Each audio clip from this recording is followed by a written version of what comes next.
At dito tayo kay Arvin Tolentino at Jordan Heading. So itong dalawang ito ang para sa kanya'y maaaring magandang addition sa Gilas Pilipinas National Team batay sa nilabas niya rito sa Philstar Global na may pamagat na Room for Two More by Joaquin N. Hemson. Dahil si Jordan Heading araw ay isang 6'2" guard na siyang nakapaglaro on for Gilas sa 2020 FIBA Asia Cup Qualifiers, 2021 FIBA Olympic Qualifying Tournament in Serbia, and 2021 FIBA World Cup Asian Qualifiers. Si Heading nga 29-year-old na kung saan nag-average sa 6 na game niya itong napaglaruan dito sa Gilas ng 10.2 points per game. Itong araw ay isang big guard na siyang lights out shooter, tough defender, and heady quarterback.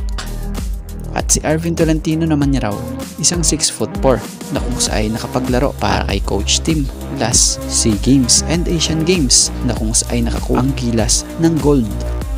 So ito nga rin ay nakapaglaro kay Coach Tim sa Barangay Ginebra. So si Tolentino 29-year-old, isang crack perimeter gunner, fights for rebound, alam kung paano patakbuhin ang triangle system. So para sa atin lang at opinion natin dito, agree tayo about sa kilalang sports writer and PBA announcer na ito. Dahil alam naman natin na mga dekalibre ang shooting ng mga player na yan na pupwedeng pag pumutok nga sa labas, mas magiging malaking impact para matulungan ng Gilas Pilipinas. So sana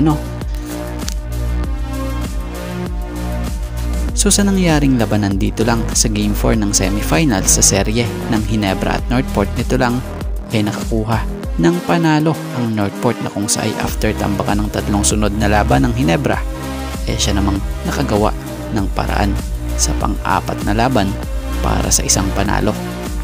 So sa nangyaring larong ito lumabas ang strong and weaknesses ng Ginebra at Northport. Sa Northport, lumabas na nga yung strong ng kanilang team sa pamamagitan ng kanilang mataas na outside shooting or mataas na porsyento ng outside shooting na siyang naging bala nila this elimination.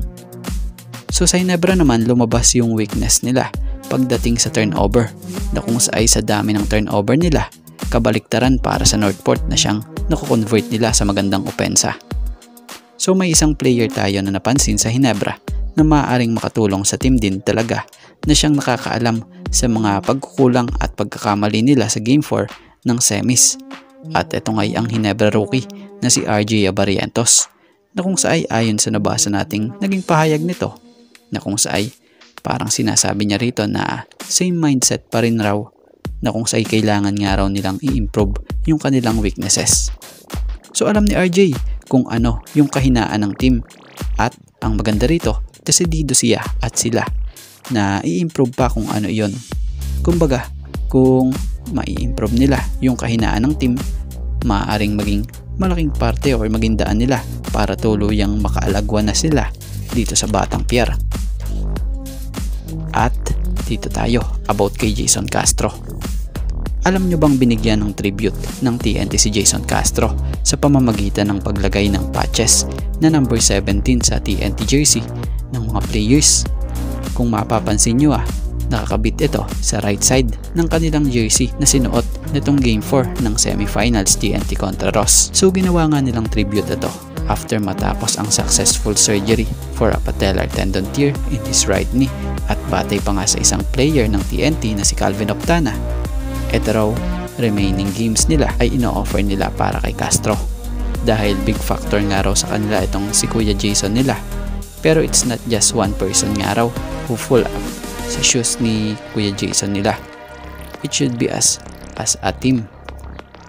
So about nga po sa pagbabalik naman ni Jason Castro, next year na raw makikita ito ayon kay Coach Chot dahil magiging mahabang proseso ang recovery at rehab nito na tatagal na at least a year.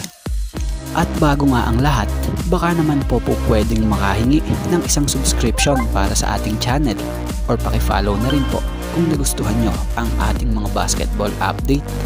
At kung ito na may makakabigat para sa inyo, kahit isang like and share na lamang po. Maraming salamat po.